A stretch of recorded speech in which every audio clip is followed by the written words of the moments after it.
ನಮಸ್ಕಾರ. ನನ್ನ ಹೆಸರು ಅಶ್ವಿನಿ ರಾಜನ್ ಅಂತ. ನಾನು ಕೋಲಾರ ಜಿಲ್ಲೆಯ ಸೇರಿದಂತಹ ಒಂದು ಟ್ರಾನ್ಸ್‌ಜೆಂಡರ್ ಮಹಿಳೆ. ಆಮ್, ಸುಮಾರು ವರ್ಷಗಳಿಂದ ಎಲ್-ಜಿ-ಬಿ-ಟಿ ಕಮ್ಯುನಿಟಿಗೆ ಸರ್ವಿಸಸ್‌ನ ಕೊಡ್ತಾ ವಿವಿಧ ಸಂಸ್ಥೆಗಳ ಜೊತೆಗೆ ಕೆಲಸ ಮಾಡಿ ಆ, ಈಗ ಬೆಂಗಳೂರಲ್ಲಿ ಒಂದು ವೃದ್ಧಾಶ್ರಮವನ್ನು ನಡೆಸ್ತಾ ಇದ್ದೀನಿ. ಆ, ಇವತ್ತಿನ ಈ ವಿಡಿಯೋದಲ್ಲಿ ನಾನು ಒಂದು ವಿಚಾರನ ನಿಮ್ಮೆಲ್ಲರ ಮುಂದೆ ಅಂದ್ರೆ ಇದು LGBTQ+ ಆಕ್ಟಿವಿಸ್ಟ್ಸ್ ಆಗಿರಲಿ, ಜನಸಾಮಾನ್ಯರಾಗಿರಲಿ, ಅಥವಾ medical care centres, medical professionals ಆಗಲಿ, ಈ ಒಂದು ವಿಚಾರನ ತಲುಪಬೇಕು, ಇದಕ್ಕೆ ನನಗೆ ಒಂದು ಆನ್ಸರ್ ಬೇಕು ಅನ್ನೋ ಕಾರಣಕ್ಕೆ ನಾನು ಈ ಒಂದು ವಿಡಿಯೋನ ಮಾಡ್ತಾ ಇದ್ದೀನಿ. ವಿಚಾರ ಏನಂತಂದ್ರೆ, ತುಂಬ ದಿವಸದಿಂದ ನನಗೆ ಹೇರ್ ಫಾಲ್ ಆಗ್ತಾ ಇರೋ ಕಾರಣಕ್ಕೆ ನಾನು ವಿಕೇರ್ ಕ್ಲಿನಿಕ್ಗೆ ಹೋಗಬೇಕು ಮತ್ತೆ ಹೇರ್ ಟ್ರೀಟ್ಮೆಂಟ್ ತಗೋಬೇಕು ಅಂತ. ಯಾಕಂದ್ರೆ ಪ್ರಿವಿಯಸ್ಲಿ ನನಗೆ ತುಂಬ ಚೆನ್ನಾಗಿತ್ತು ಕೂದಲು, ಮತ್ತೆ ಹೋಗ್ತಾ ಹೋಗ್ತಾ ಸ್ವಲ್ಪ ಹೇರ್ ಫಾಲ್ ಆಗ್ತಾ ಇರೋ ಕಾರಣಕ್ಕೆ ಅಪಾಯಿಂಟ್ಮೆಂಟ್ನ ತಗೊಂಡಿದ್ದೆ. ಇವತ್ತು ಭಾನುವಾರ 12ನೇ ತಾರೀಕು 2026 ಬೆಳಗ್ಗೆ 10 ಗಂಟೆಗೆ ಅಪಾಯಿಂಟ್ಮೆಂಟ್ನ ಗೂಗಲಲ್ಲಿ ತಗೊಂಡೆ. ಬಟ್ ಯಾವಾಗ ನಾನು ಅಲ್ಲಿ ಯಲಹಂಕ ಔಟ್ಲೆಟ್ಗೆ ಹೋದೆ, ಅಲ್ಲಿ ನನ್ನ ಅಪಾಯಿಂಟ್ಮೆಂಟ್ ರಿಜಿಸ್ಟರ್ ಆಗಿರಲಿಲ್ಲ. ದೆನ್ ನನ್ನ ಫೋನ್ ನಂಬರ್ ಕೊಟ್ಟು ಅಪಾಯಿಂಟ್ಮೆಂಟ್ ಫಿಕ್ಸ್ ಮಾಡೋಕ್ಕೂ ಪ್ರಯತ್ನ ಪಟ್ವಿ. ಅಲ್ಲಿದ್ದಂತಹ ಸ್ಟಾಫು ಪಾಪ ಅವ್ರು ಪ್ರಯತ್ನ ಪಡ್ತಿದ್ರು, ಟ್ರೇಸ್ ಔಟ್ ಮಾಡೋಕ್ಕಾಗಲಿಲ್ಲ. ನಂಬರ್ ನಂದು ಪ್ರೀವಿಯಸ್ ನಾನು ಒಂದು 10 ವರ್ಷಕ್ಕೆ ಮುಂಚೆ ವಿಸಿಟ್ ಮಾಡಿದ್ದ ಆ ನಂಬರ್ ಕೂಡ ಅದರಲ್ಲಿ ಸಿಗಲಿಲ್ಲ. ಸೊ ಅಲ್ಲಿರೋಂಥ ಇನ್ನೊಂದು ಸ್ಟಾಫು ತುಂಬ ಕೈಂಡ್ ಆಗಿ ನನ್ನ ಕನ್ಸಲ್ಟೆಂಟ್ ರೂಮ್ಗೆ ಕರ್ಕೊಂಡು ಹೋಗಿದ್ರು. ಹೋಗಿದ್ದ ಜಾಗದಲ್ಲಿ ಅವರು ಏನು ಹೇಳಿದ್ರಪ್ಪ ಅಂತಂದರೆ, ಕುತ್ಕೊಳ್ಳಿ ಮ್ಯಾಮ್, ಈ ಥರ ವಿ ಕೇರಲ್ಲಿ ಬಂದು ಟ್ರಾನ್ಸ್‌ಜೆಂಡರ್ ಕಮ್ಯುನಿಟೀಸ್ಗೆ ಟ್ರೀಟ್ಮೆಂಟ್ ಕೊಡಲ್ಲ. ಕಾರಣ ಟ್ರಾನ್ಸ್‌ಜೆಂಡರ್ಸ್ಗೆ ಹಾರ್ಮೋನ್ಸ್ ಇನ್ಬ್ಯಾಲೆನ್ಸ್ ಇರೋದ್ರಿಂದ ನಮ್ಮ ಟ್ರೀಟ್ಮೆಂಟ್ ಅಷ್ಟು ಎಫೆಕ್ಟಿವ್ ಆಗಿ ಆಗಿಲ್ಲ ಅನ್ನೋ ಕಾರಣಕ್ಕೆ ಇದಕ್ಕೆ ಮುಂಚೆ ಕೆಲವೊಂದು ಗೊಂದಲಗಳಾಗಿತ್ತು. ಹಾಗಾಗಿ ಕಳೆದ 4 ವರ್ಷದಿಂದ ಟ್ರಾನ್ಸ್‌ಜೆಂಡರ್ ಸಮುದಾಯದವ್ರಿಗೆ ನಾವು ಟ್ರೀಟ್ಮೆಂಟ್ನ ಕೊಡ್ತಾ ಇಲ್ಲ ಅನ್ನೋ ಒಂದು ಮಾತನ್ನ ಹೇಳಿದ್ರು. ನನಗೆ ತುಂಬ ಬೇಸರವಾಯಿತು ಆ ವಿಚಾರನ ಕೇಳಿ. ಯಾಕಂದರೆ ನಾವು ಎಷ್ಟೋ ಹೋರಾಟಗಳ ನಂತರ 2014ರಲ್ಲಿ ತೃತೀಯ ಲಿಂಗಿ ಅಥವಾ ಥರ್ಡ್ ಜೆಂಡರ್ ಅನ್ನೋ ಒಂದು ಜಡ್ಜ್ಮೆಂಟ್ಸು ಅಥವಾ ಒಂದು ಇದು ಬಂದಿದ್ದು, ನಮಗೆ ಒಂದು ID ಕಾರ್ಡ್ಸ್ ಥರ ನಮ್ಮನ್ನ ಒಂದು ಗುರುತಿಸಲ್ಪಟ್ಟಿದ್ದು. ನಾವು 2017ರಲ್ಲಿ ಕೂಡ ಕರ್ನಾಟಕದಲ್ಲಿ ಒಂದು policy, transgender prevention of rights act ಇದು ಅಂತ ಒಂದು ಮಾಡಿದ್ರು, ಒಂದು ಪಾಲಿಸಿನ. ಸೊ ಇದು ನನಗೆ ಒಂದು ಸ್ವಲ್ಪ ಗೊಂದಲ ಆಯಿತು. ಮತ್ತೆ ಅವ್ರು ಹೇಳಿದ್ರು, ಇಲ್ಲಿ ನಾವು ಕೊಡುವಂಥ ಟ್ರೀಟ್ಮೆಂಟ್ ವಿಫಲವಾಗುವಂಥ ಸಾಧ್ಯತೆ ಇರುತ್ತೆ ಟ್ರಾನ್ಸ್‌ಜೆಂಡರ್ಸ್ಗೆ ಅಂತ. ನಾವು ಬರೀ ಮೆನ್ ಆ್ಯಂಡ್ ವಿಮೆನ್ಗೆ ಮಾತ್ರ ಟ್ರೀಟ್ಮೆಂಟ್ಸ್ನ ಕೊಡ್ತಾ ಇದ್ದೀವಿ ಅಂತ ಹೇಳಿದ್ರು. ಸೊ ಆ ವಿಚಾರದಲ್ಲಿ ಅವ್ರು ಹೇಳಿದ್ರು ಇನ್ನೊಂದು ಮಾತು ಕೂಡ, ಮ್ಯಾಮ್ ನಾನು ಕೌಂಟರ್ ಹತ್ರನೇ ನಿಮ್ಗೆ ಹೇಳಿದರೆ ಬೇಸರ ಆಗ್ತಿತ್ತು, ಅದಕ್ಕೆ ನಾನು ಒಳಗೆ ಕರೆದು ನಿಮಗೆ ಇನ್ಫಾರ್ಮ್ ಮಾಡ್ತಾ ಇದ್ದೀನಿ ಮ್ಯಾಮ್ ಅಂತಂದ್ರು. The staff was very good. I am not talking about the staff. ನನಗೆ ಸ್ಟಾಫ್ ಬಗ್ಗೆ ಯಾವುದೇ ರೀತಿಯಾದಂತಹ ಭಿನ್ನಾಭಿಪ್ರಾಯ ಇಲ್ಲ.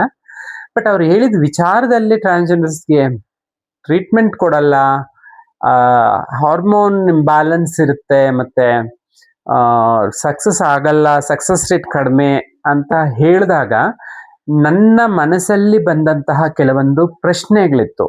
ಯಾಕೆ ಇಷ್ಟು ವರ್ಷಗಳಿಂದ ಮೆಡಿಕಲ್ ಫೀಲ್ಡಲ್ಲಿ ಎಷ್ಟೋ ಯಶಸ್ವಿಗೊಂಡಿರುವಂತಹ ನಮ್ಮ ಭಾರತದಲ್ಲಿ ಸುಮಾರು ವಿಚಾರಗಳಲ್ಲಿ ನಮ್ಮ ಟ್ರಾನ್ಸ್‌ಜೆಂಡರ್ ಇವಾಗ ಸರ್ಜರೀಸ್, ಸಿಲಿಕಾನ್ ಇಂಪ್ಲಾಂಟ್ಸ್ ಆಗಿರ್ಬೋದು, ಲೇಸರ್ ಟ್ರೀಟ್ಮೆಂಟ್ಸ್, ತುಂಬ ಹಾರ್ಮೋನ್ ಥೆರಪಿಗಳು ಅದು ಇದೆಲ್ಲ ಮಾಡಿಸ್ತಿರೋಂಥ ಸಮಯದಲ್ಲಿ ಹೇರ್ ಫಾಲ್ನ ಸ್ಟಾಪ್ ಮಾಡಲಿಕ್ಕೆ ಅಂತ ಒಂದು ಟ್ರೀಟ್ಮೆಂಟ್ ವಿಫಲವಾಗುತ್ತಾ ಅನ್ನೋದು ನನ್ನ ಕ್ವೆಶನ್ ಆಗಿತ್ತು. ಸೊ ನಾನು ಇಮಿಡಿಯೇಟ್ ಆಗಿ ಗೂಗಲ್ ಸರ್ಚ್ ಮಾಡಿದೆ,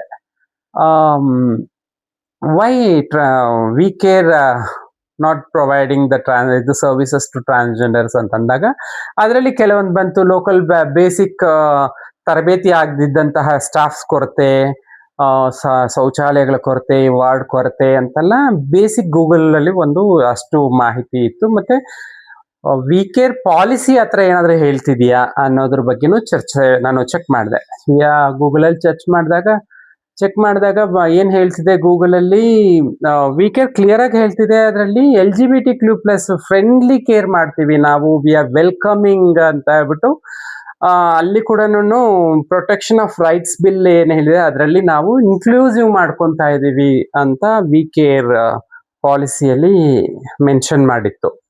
ಸೊ ನನಗೆ ಈ ಗೊಂದಲ ಇದೆ, ಒಂದು ಟ್ರಾನ್ಸ್ಜೆಂಡರ್ ಆಗಿ ನಾನು ನನ್ನ ಹೆಲ್ತ್ ಕೇರ್ ಅಂದರೆ ನನ್ನ ಆರೋಗ್ಯವಾಗಿ ನಾನು ಹಾಸ್ಪಿಟಲ್ಗೆ ಹೋಗಿ ನಾನು ಟ್ರೀಟ್ಮೆಂಟ್ ತಗೊಳ್ಳೋದು ತಪ್ಪಾಗತ್ತಾ ಒಂದು ಟ್ರಾನ್ಸ್ ವಿಮೆನ್ಗೆ? ಆ ಸ್ಥಳದಲ್ಲಿ ನನಗಾಗಿರುವಂತಹ ಮಾನಸಿಕ ಗೊಂದಲ ಏನಾಗಿದೆ, ಈಗ ನಾನು ಟ್ರೀಟ್ಮೆಂಟ್ಗಂತ ಹೋಗಿ ಅಲ್ಲಿಂದ ನನಗೆ ಟ್ರೀಟ್ಮೆಂಟ್ ಸಿಗಲ್ಲ ಅಂತ ವಾಪಸ್ ಬರುವಾಗ ನಾನು ಆಗುವಂತಹ ಬೇಸರ, ಮನಗೊಂದಲ, ಡಿಪ್ರೆಷನ್, ಇದು ನನ್ನ ಒಬ್ಳಿಗೆ ಅಲ್ಲ, ಬಹುಶಃ ತುಂಬಾ ಜನ ಟ್ರಾನ್ಸ್ಜೆಂಡರ್ಸ್ಗೆ ಈ ಒಂದು ಇಶ್ಯೂಸ್ನ ಫೇಸ್ ಮಾಡ್ತಿದ್ದಾರೆ ಅಂತ ನನಗನ್ನಿಸ್ತಾ ಇದೆ. ಅದಕ್ಕೋಸ್ಕರನೇ ಈ ವಿಡಿಯೋನ ಮಾಡಿದ್ದೀನಿ. ನನಗಂತೂ 100% ನನಗೆ ಟ್ರೀಟ್ಮೆಂಟ್ ಬೇಕೇ ಬೇಕು. ನಾನು ಹೇರ್ ಫಾಲ್ ಟ್ರೀಟ್ಮೆಂಟ್ನ ನಾನು ಖಂಡಿತ ಮಾಡಿಸ್ಕೊತೀನಿ, ನಾನು ಮಾಡಿಸ್ಕೊಳ್ಳೇಬೇಕು. ಬಟ್ ಎಲ್ಲಿ, ಯಾರು ಟ್ರೀಟ್ಮೆಂಟ್ ಕೊಡ್ತಾರೆ, ಯಾವ ಒಂದು ಸಂಸ್ಥೆ ಈ ಟ್ರೀಟ್ಮೆಂಟ್ ಕೊಡೋಕ್ಕೆ ರೆಡಿ ಇದೆ, ಇದು ನನಗೆ ತಿಳಿಬೇಕು. ಅದಕ್ಕೆ ಇದನ್ನ ನಾನು ವಿಡಿಯೋನ ಮಾಡ್ತಾ ಇರೋಂಥದ್ದು. ಜೊತೆಗೆ ನಾವು ವೆಬ್ಸೈಟಲ್ಲಿ ನಾವು ಫ್ರೆಂಡ್ಲಿ ಕೇರ್ ಮಾಡ್ತೀವಿ, ವೆಲ್ಕಮಿಂಗ್ ಇದು ಮಾಡ್ತೀವಿ ಅಂತಂದಾಗ ಔಟ್ಲೆಟ್ಗೆ ಬಂದಾಗ ಯಾಕೆ ಕ್ಲಿನಿಕಲ್ಲಿ ಟ್ರೀಟ್ಮೆಂಟ್ ಕೊಡಲ್ಲ ಅಂತ ಹೇಳಿ ಯಾಕೆ ವಾಪಸ್ ಕಳಿಸ್ತಿದ್ದಾರೆ ಅಂತ ನನಗೆ ಗೊತ್ತಾಗ್ತಿಲ್ಲ. ಸೊ ಹಲವಾರು ಕಡೆ ಈ ರೀತಿಯಾದಂತಹ ಡಿಸ್ಕ್ರಿಮಿನೇಷನ್ ಇನ್ನು ಈಗಲೂ ಆಗ್ತಾ ಇದೆ, 2026ರಲ್ಲೂ ಆಗ್ತಾ ಇದೆ ಅಂತಂದ್ರೆ ನಾವಿನ್ನು ಯಾವ ಕಡೆಗೆ ಹೋಗ್ತಾ ಇದ್ದೀವಿ ಅನ್ನೋದ್ರ ಬಗ್ಗೆ ನನಗೆ ಒಂದು ಪ್ರಶ್ನೆ ಇದೆ. 2014ರಲ್ಲಿ ಸುಪ್ರೀಂ ಕೋರ್ಟ್ ಆದೇಶ ಆಗಿತ್ತು, ಥರ್ಡ್ ಜೆಂಡರ್ ಅಂತ ಏನೋ ಮೆನ್ಷನ್ ಮಾಡಿದ್ರು. ಆವತ್ತಿಂದ ಇವತ್ತಿಗೆ 12 ವರ್ಷ ಆಗಿದ್ರು ಕೂಡ 12 ವರ್ಷದಲ್ಲಿ ಇನ್ನೂ ಬದಲಾವಣೆ ಅನ್ನೋದು ಯಾಕೆ ಬರ್ತಾ ಇಲ್ಲ? ಕೆಲವೊಂದು ಸೆಕ್ಟರ್ಸ್ ಅಲ್ಲಿ ನಾನು ನೋಡ್ಬೋದು ಫಾರ್ಮ್ ಅಲ್ಲೇ ಅದರ್ಸ್ ಅಂತ ಕೊಟ್ಟಿದ್ದಾರೆ. ಕೆಲವೊಂದು ಇವಾಗ ಕೆಲವೊಂದು ಗವರ್ಮೆಂಟ್ ಸ್ಕೀಮ್ಸ್ ಅಲ್ಲೇನೆ ಟ್ರಾನ್ಸ್ಜೆಂಡರ್ಸ್ ಇನ್ಕ್ಲೂಡ್ ಇದೆ. ಮೈತ್ರಿ ಯೋಜನೆ ಆಗಿರ್ಬೋದು, ಮತ್ತೆ ಪೆನ್ಷನ್ ಯೋಜನೆಗಳಲ್ಲಾಗಿರ್ಬೋದು, ಸರ್ಕಾರ ಟ್ರಾನ್ಸ್ಜೆಂಡರ್ಸ್ನ ಇನ್ಕ್ಲೂಡ್ ಮಾಡಿದೆ. ಕೆಲವೊಂದರಲ್ಲಿ ಇನ್ನೂ ಆಗಿಲ್ಲ. ಅಂದರೆ ಸೋಷಿಯಲ್ ಫೆಸಿಲಿಟೀಸ್ ಬಗ್ಗೆ ಹೇಳಬೇಕು ಅಂತಂದರೆ ಟ್ರಾನ್ಸ್ಜೆಂಡರ್ಸ್ಗೆ ಜಮೀನುಗಳಿಲ್ಲ. ಸುಮಾರು 2015ರಲ್ಲಿ ಸಬ್ಮಿಟ್ ಮಾಡಿದ್ದಂತಹ ಅಪ್ಲಿಕೇಶನ್ಸ್ಗೆ ಇದುವರೆಗೂ ಸೈಟ್ಗಳು ಟ್ರಾನ್ಸ್ಜೆಂಡರ್ಸ್ಗಿಲ್ಲ. ಅದು ಒಂದು ಕಡೆ ಇದ್ರೂ ಕೂಡ ಈ ಹೆಲ್ತ್ ಕೇರ್ ತುಂಬ ಇಂಪಾರ್ಟೆಂಟ್ ಆಗಿರೋಂಥ ವಿಚಾರ. ವಿದ್ಯಾಭ್ಯಾಸ ಆಗಿರ್ಬೋದು, ಮೆಡಿಕಲ್ ಸರ್ವಿಸಸ್ ಆಗಿರ್ಬೋದು, ಪ್ರತಿ ಒಂದು ವ್ಯಕ್ತಿಗಳಿಗೂ ಸಿಗಬೇಕಾಗಿರುವಂಥದ್ದು ಮೂಲಭೂತ ಹಕ್ಕುಗಳು. ಈ ಮೂಲಭೂತ ಹಕ್ಕುಗಳನ್ನ ಒದಗಿಸಲ್ಲ ಅಂತ ಹೇಳಿ ಬರೀ ನಾವು ಗಂಡಸರಿಗೆ ಅಥವಾ ಹೆಂಗಸರಿಗೆ ಮಾತ್ರ ನಾವು ಟ್ರೀಟ್ಮೆಂಟ್ ಕೊಡ್ತೀವಿ ಅನ್ನೋದು ಎಷ್ಟು ಮಟ್ಟಿಗೆ ಸರಿ ಅನ್ನೋದು ನನಗೆ ಪ್ರಶ್ನೆ ಆಗಿದೆ. ಸೊ ದಯವಿಟ್ಟು ಸ್ನೇಹಿತರೆ, ನೀವು ಯಾರ್ಯಾರು ಈ ವಿಡಿಯೋನ ನೋಡ್ತಾ ಇದ್ದೀರಾ, ನಿಮ್ಮ ಸಜೆಷನ್ಸ್ನ ನಾನು ತಗೊಳಕ್ಕೆ ಇಷ್ಟಪಡ್ತಾ ಇದ್ದೀನಿ. ಇದೇ ರೀತಿನೇ ನಾನು ಕಳೆದ ಬಾರಿ ಒಂದು ಕಮ್ಯುನಿಟಿಯವರು ಒಬ್ರು ಟ್ರಾನ್ಸ್ಜೆಂಡರ್ ಕಮ್ಯುನಿಟಿಯವರಿಗೆ ಮೊಬೈಲ್ ತಗೋಬೇಕು ಅನ್ನೋ ಕಾರಣಕ್ಕೆ ಇದಕ್ಕೆ ಹೋಗಿದ್ವಿ. ಇಲ್ಲಿ ಮೊಬೈಲ್ ಅಂಗಡಿಗೆ ಹೋಗಿದ್ದಾಗ ಬಜಾಜ್ ಫೈನಾನ್ಸ್ ಅಲ್ಲಿ ಟ್ರಾನ್ಸ್ಜೆಂಡರ್ಸ್ಗೆ ಲೋನ್ ಕೊಡಲ್ಲ ಅಂತ ಹೇಳಿದ್ರು. ಸೊ ಆಗ್ಲೂ ನಾನು ಕೇಳಿದೆ, ಯಾಕೆ ಲೋನ್ ಸ್ಪೆಸಿಫಿಕಲಿ ಟ್ರಾನ್ಸ್ಜೆಂಡರ್ಸ್ಗೆ ಯಾಕೆ ಲೋನ್ ಕೊಡಲ್ಲ ಅಂದಾಗ ಅವ್ರು ಹೇಳ್ತಿದ್ರು, ರೀಪೇಮೆಂಟ್ ಮಾಡಲ್ಲ, ಇದ್ ಮಾಡ್ತಾರೆ ಅದ್ ಮಾಡ್ತಾರೆ ಅಂತ. ಎಲ್ಲರೂ ಹಾಗಿಲ್ಲ, ಯಾರೋ ಒಬ್ರು ಬಹುಶಃ ಮಾಡಿರಬಹುದೇನೋ, ಗಲಾಟೆ ಮಾಡಿರ್ಬೋದು, ಟ್ರೀಟ್ಮೆಂಟ್ ಸಿಕ್ಲಿ ನನಗೆ ಸರಿಯಾಗಿ ಪಾಸಿಟಿವ್ ಆಗಿ ನನಗೆ ರಿಸಲ್ಟ್ ಬಂದಿಲ್ಲ ಅಂತ ಸಿಟ್ ಮಾಡ್ಕೊಂಡಿರ್ಬೋದು. ಯಾಕಂದ್ರೆ ದುಡ್ಡು ಕಟ್ಟುವಂತ ದುಡ್ಡು ಕೂಡ ಏನು ಸಣ್ಣ ಅಮೌಂಟ್ ಅಲ್ವೇ ಅಲ್ಲ. ದೊಡ್ಡ ಅಮೌಂಟ್ ಕಟ್ಟಿದಾಗ ನಾವು ರಿಸಲ್ಟ್ನ ಎಕ್ಸ್ಪೆಕ್ಟ್ ಮಾಡೋದ್ರಲ್ಲಿ ಯಾವುದೇ ರೀತಿಯಾದಂಥ ತಪ್ಪಿಲ್ಲ. ಸೊ ಕೆಲವೊಂದು ಸೆಕ್ಟರ್ಸ್ ಅಲ್ಲಿ ಇದುವರೆಗೂ ಕೂಡ ಟ್ರಾನ್ಸ್ಜೆಂಡರ್ಸ್ನ ಬರೀ ಅವರ ವೆಬ್ಸೈಟ್ಗಳಲ್ಲಿ ಇನ್ಕ್ಲೂಡ್ ಮಾಡ್ಕೊಂಡಿದ್ದಾರೆ ಹೊತ್ತು ಸರ್ವಿಸಸ್ ಅಲ್ಲಿ ಇನ್ಕ್ಲೂಡ್ ಮಾಡ್ಕೊಂಡಿಲ್ಲ. ಸೊ ಸ್ನೇಹಿತರೆ, ದಯವಿಟ್ಟು ನನಗೆ ಈ ಒಂದು ಸಪೋರ್ಟ್ ಮಾಡಿ ನಾನು ಹೋಗಿ ಹೇರ್ ಟ್ರೀಟ್ಮೆಂಟ್ ನಾನು ತಗೊಳಕ್ಕೆ ನನಗೆ ಅನುಕೂಲ ಆಗುತ್ತೆ.